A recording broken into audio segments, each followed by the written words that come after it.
Hello my friends, welcome back to Clarity in the Chaos, formerly known as Keto in the Chaos. On this channel, I like to talk about all of the mental and physical ups and downs of my lifelong battle with obesity. So if that's something you're interested in, don't forget to subscribe to the channel and like the video on your way in for more videos like this one to inspire you to get started.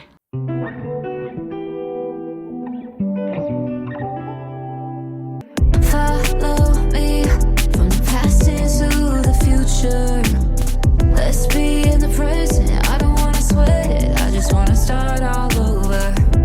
Just wanna start all over. All over. Hello everyone and welcome to another video. This is my week update on my GLP-1 journey. In my last video posted yesterday, I answered the question of why I decided to stop doing keto and go on a GLP-1. And so if you have questions about that, that video goes in depth. I will link that in the card at the end of this video. So if you're looking for answers on why I'm deciding to do this, I lay it all out there in that video. This is week 2, the end of week 2. Today is my shot day, so I take my shots in the evening.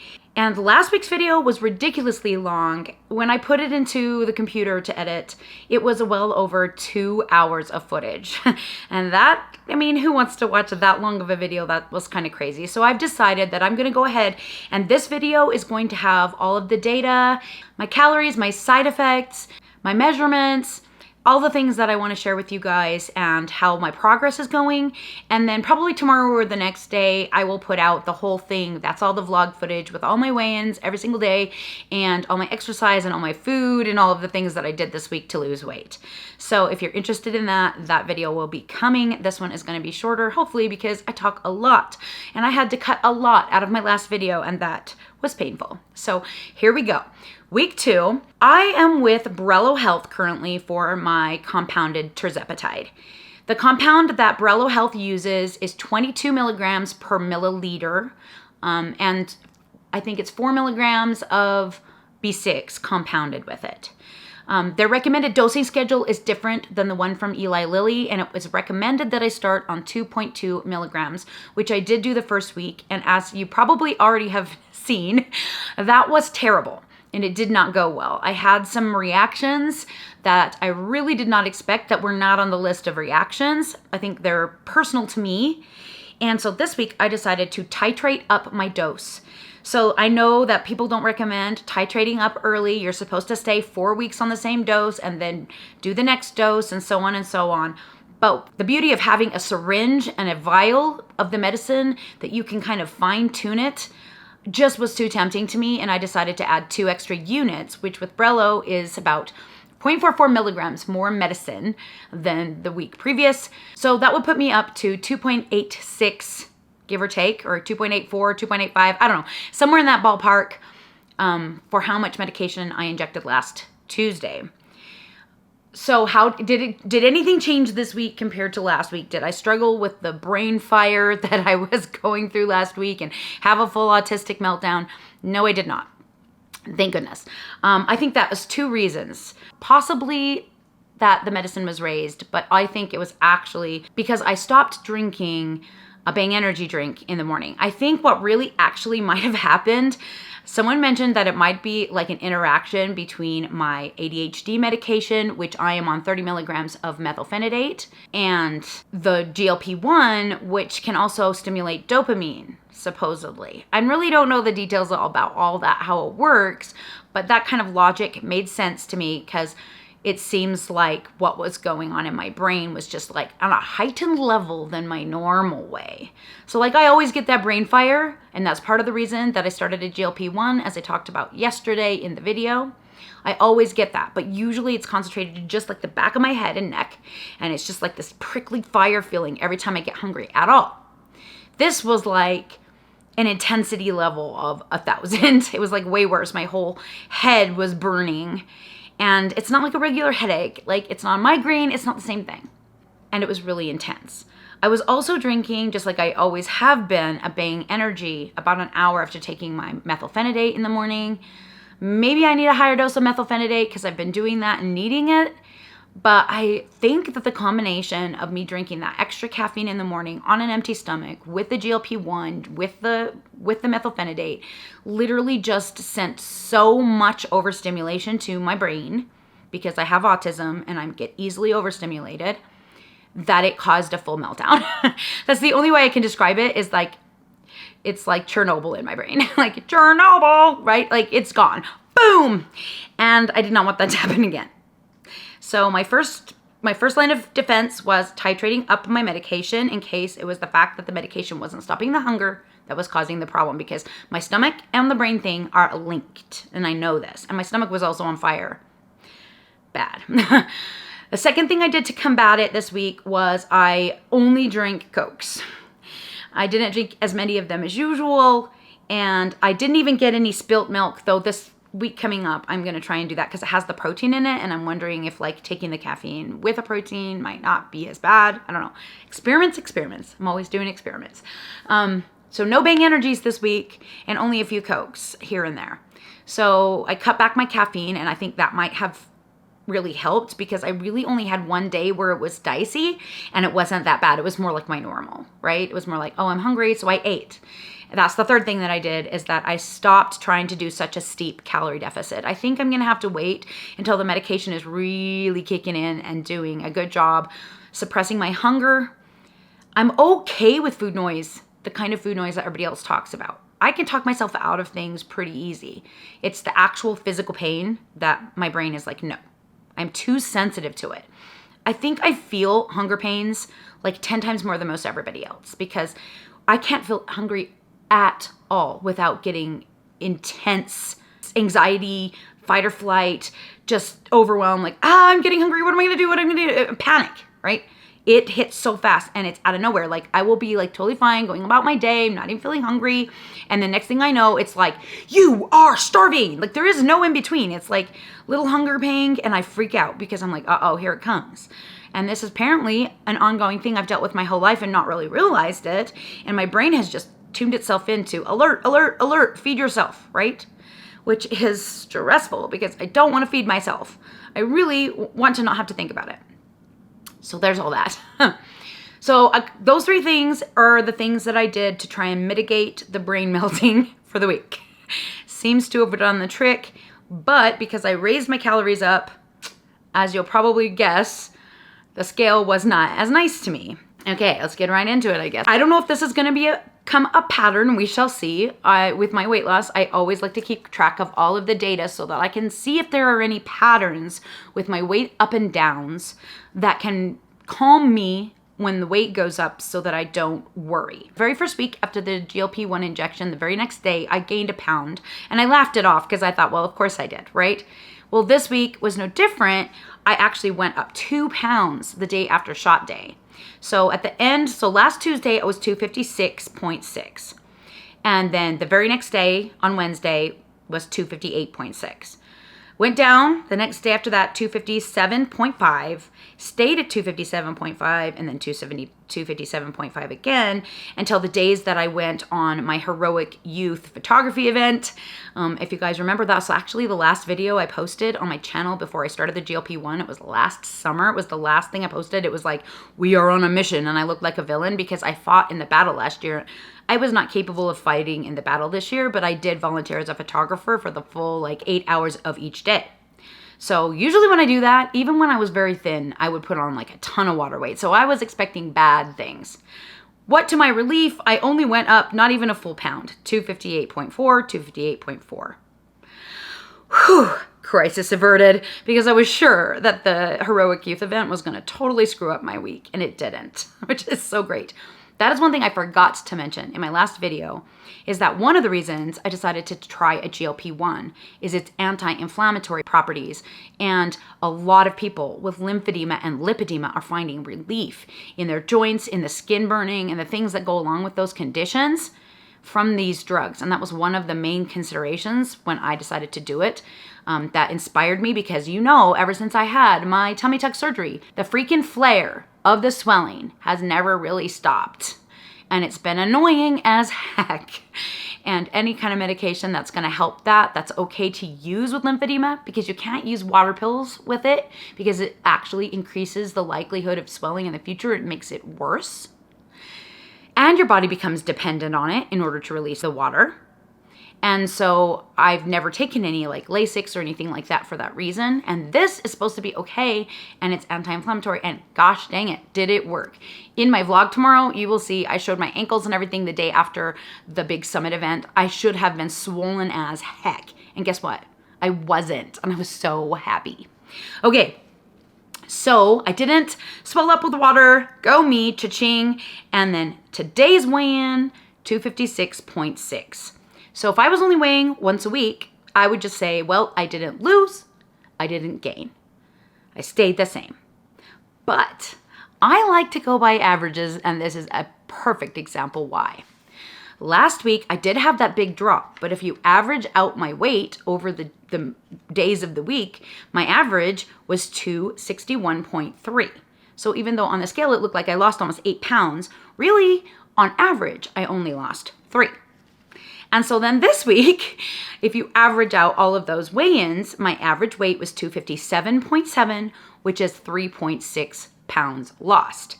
Yes, I lost most of that last week, but that's just why I like to do averages, because it makes the progress more stable and less subject to things like I'm talking about water weight gain or being on your cycle, whatever. You never know what's going to fall on shot day, weigh-in day.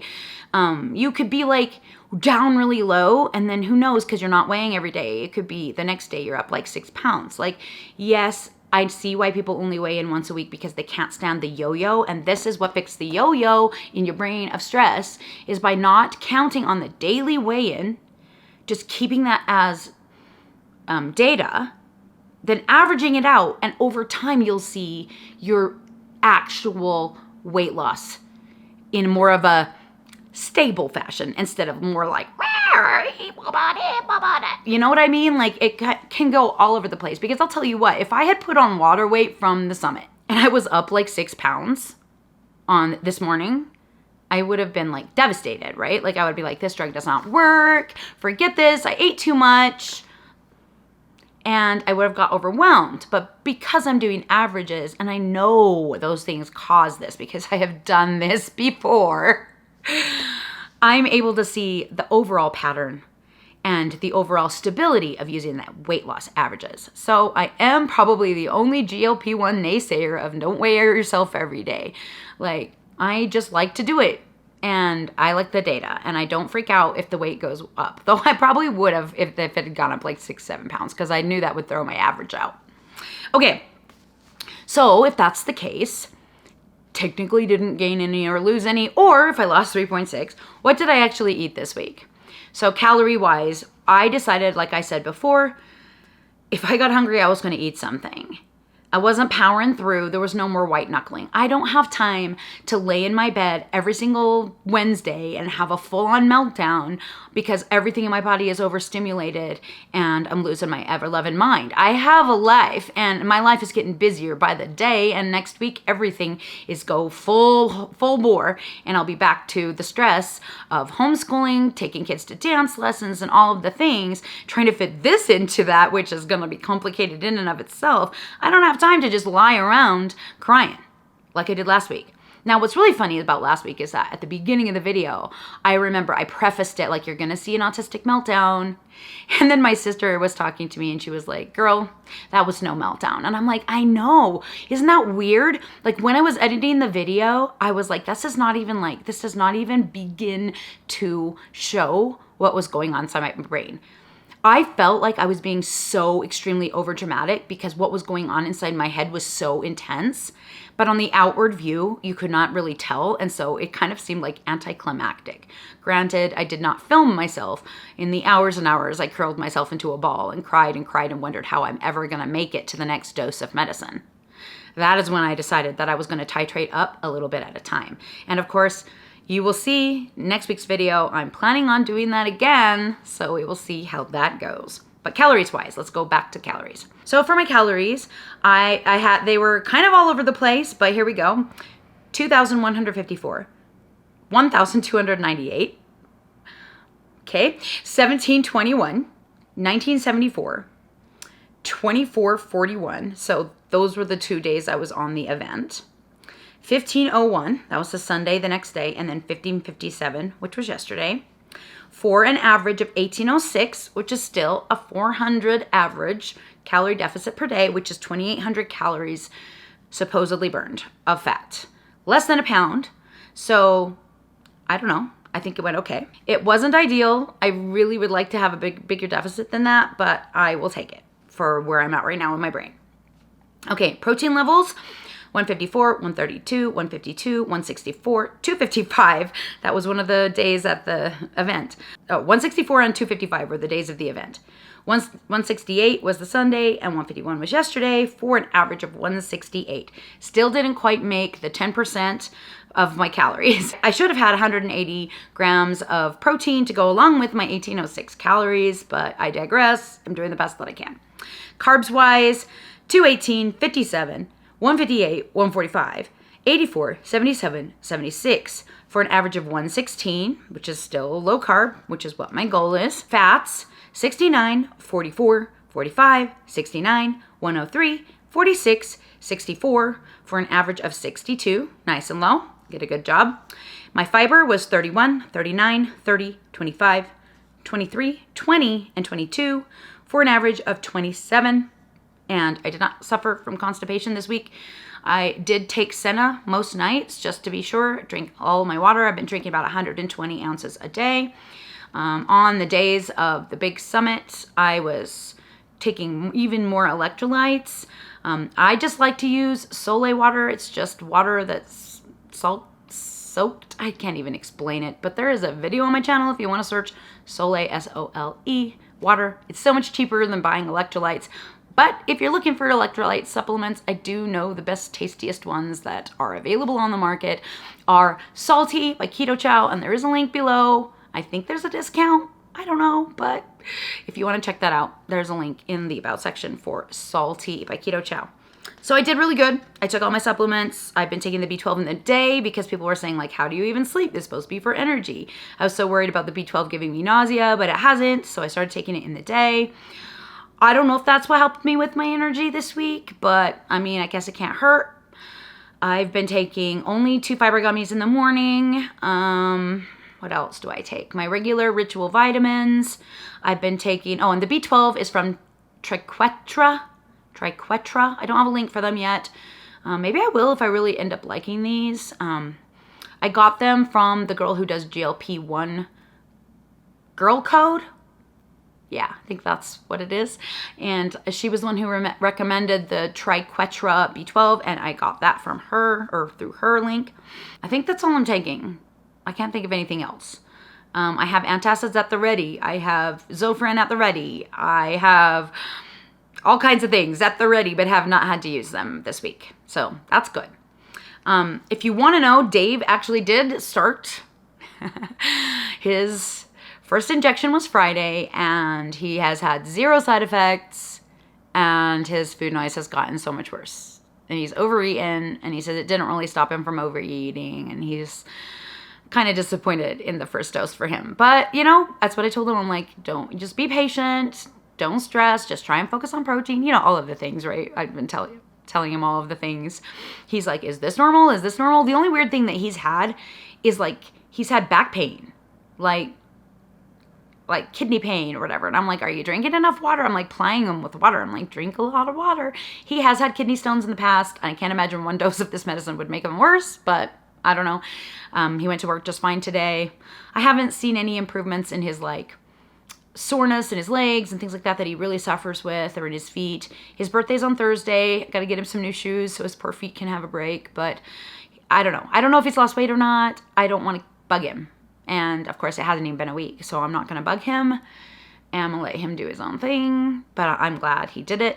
Though I have to say, he's a chicken, and he wouldn't do his injection himself. And when I injected him, the kid jumped 1 billion miles. I swear. He was like, whoa! And I'm like, oh, Lord. You got to be kidding me. It doesn't hurt! Scared me so bad. I did not think he would jump. Maybe I pushed like extra vigorously, and so like just the actual act of doing it made him just startle. I don't know, because I was nervous. I hated it. I would much rather inject myself than someone else. And maybe that's opposite for most people, but I'm like, dude, like, no, I will do it to me, but I don't want to have to do it to you. But I guess I will, because he can't do it. Okay, what else did I want to talk about? My measurements. I didn't mention, well, I had to cut the whole part out of my video last week talking about my measurements because my video was so stinking long and I had to keep eliminating stuff to try and make it reasonable. So I will talk about the measurements. Last week, my measurement drop was amazing. Last week I lost a 1/2 inch from my bust, 1/4 inch on my left arm, left bicep, 1/2 inch on my right bicep, 1/4 inch on my band measurement, 1/2 inch on my waist, 1/2 inch on my hips, 1.5 inches on my booty. My left thigh lost a 1/2 inch. My right thigh lost 3/4 inch. Knees stayed the same. Calves stayed the same. So last week I lost, I think, 6.2 inches, 6.25 inches. This week, not as exciting, of course, but I did still lose 1/4 inch on my underbust, 1 inch off my waist, 1 inch off my hips. Sadly, nothing off the booty, nothing off all the other stuff except for my calf. One calf, left calf, lost 1/4 inch, which is amazing since I should be super swollen. It should have gotten bigger, and none of them gotten bigger.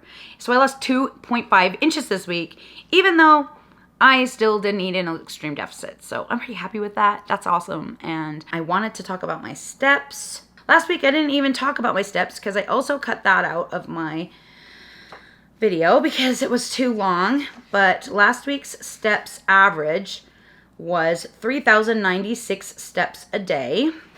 That was average. So let's see if this week's steps are better. So what I do to track my steps is I have the Samsung Health app and I just carry my phone. Because I really want one of those Hume bands, but they're like $280. I'm trying to work something out with that company so I can have one because I cannot afford it. But if that happens, I will let you know, obviously. But for the meantime, I am tracking with the Samsung app. It's not super accurate. It goes by, I don't know what it goes by. It goes by like satellite or something to tell you your steps. So it's probably I'm getting more steps than it's telling me. But whatever. I'm just trying to improve it over the days. Okay, so I did the math, and so it's an average of 5,406 steps, which is up 2,310 from last week. Wow, I'm proud of myself. That's awesome. I'll probably get less this week because the weather, like today it's raining, I couldn't get in the pool, and usually I'm getting most of my steps doing walking in the pool, as you guys will see in the other video with all the vlogs. I don't really get out and like walk in the neighborhood right now. Maybe I will in the future.